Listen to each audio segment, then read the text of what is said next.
تجھ لب کی صفت لال بدخشاں سو کہوں گا، جادو ہیں تیرے نین غزالہ سو کہوں گا۔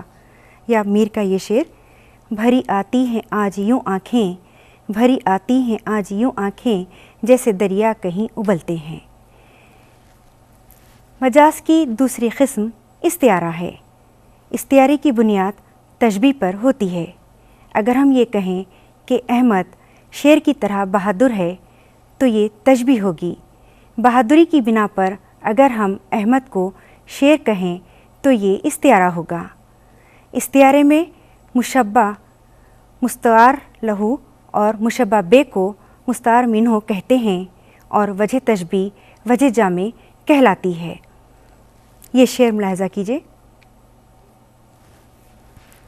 یہ شوخی نرگس مستانہ ہم سے، یہ شوخی نرگس مستانہ ہم سے، چھلک کر رہ گیا پیمانہ ہم سے۔ نرگس مستانہ استعارہ ہے محبوب کی آنکھ کا جو نرگس کے مشابہ ہے اور جس سے مستی جھلک رہی ہے۔ شعر میں آنکھ کا ذکر نہیں جس کو نرگس سے تشبیہ دی گئی ہے۔ اردو غزل کی زبان زیادہ تر استعاراتی ہے۔ ہر استعارہ تشبیہ کے مختلف علاقے رکھتا ہے جنہیں تلازمہ کہتے ہیں۔ مثال کے طور پر گلستان، گلشن اور چمن کے تلازمے ہیں زندگی، دنیا اور وطن۔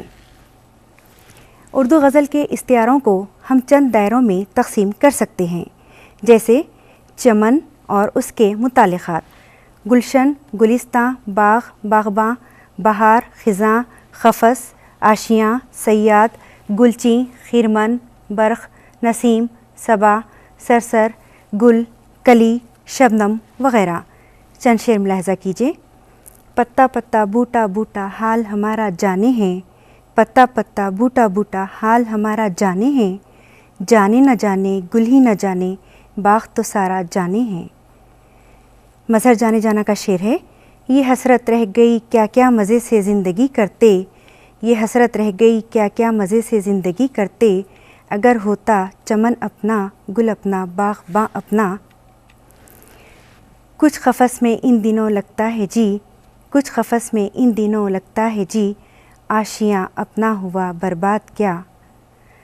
ہزاروں سال نرگس اپنی بے نوری پہ روتی ہے، ہزاروں سال نرگس اپنی بے نوری پہ روتی ہے، بڑی مشکل سے ہوتا ہے چمن میں دیداور پیدا۔ باغباں نے آگ دی جب آشیانے کو میرے، باغباں نے آگ دی جب آشیانے کو میرے، جن پہ تکیا تھا وہی پتے ہوا دینے لگے۔ یکساں کبھی کسی کی نہ گزری زمانے میں، یکساں کبھی کسی کی نہ گزری زمانے میں، یادش بخیر بیٹھے تھے کل آشیانے میں۔ چمن میں غارت گلچین سے جانے کیا گزری، چمن میں غارت گلچین سے جانے کیا گزری، قفس سے آج صبا بے قرار گزری ہے۔ استعاروں کا ایک سلسلہ میکدہ اور اس کے متعلقات سے ہے، جیسے ریند، جام، شراب، مستی، پیمانہ، زاہد، ناسے اور محتسب وغیرہ۔ ان استعاروں کے متنوع تلازمے ہیں۔ چند شعر ملاحظہ کیجیے۔ عمر بھر ہم رہے شرابی سے، عمر بھر ہم رہے شرابی سے، دل پرخوں کی ایک گلابی سے، ساقیہ یاں لگ رہا ہے چل چلاؤ، ساقیہ یاں لگ رہا ہے چل چلاؤ، جب تلک بس چل سکے ساغر چلے۔ زاہد نہ تم پیو نہ کسی کو پلا سکو، زاہد نہ تم پیو نہ کسی کو پلا سکو، کیا بات ہے تمہاری شراب طہور کی۔ ان کے علاوہ غزل کے اور بھی استعارے ہیں، جیسے متعلقات سفر، مسافر، راہ، رہ گزر، رہبر، رہزن، قافلہ، کارواں، جرس، منزل، رخت سفر، غبار۔ متعلقات بحر، موج، طوفان، گرداب، ناؤ، کشتی، کنارہ، ساحل، ملاح، ناخدا، حباب، بلبلہ، خطرہ۔ متعلقات جنوں، دیوانہ، بہار، دشت، صحرا، زنجیر، زنداں۔ متعلقات مرض عشق، بیمار، دوا، شفا، علاج، مسیحا، نزا، عیادت۔ متعلقات کفر و ایمان، کعبہ، حرم، دیر، کلیسا، بت، کافر،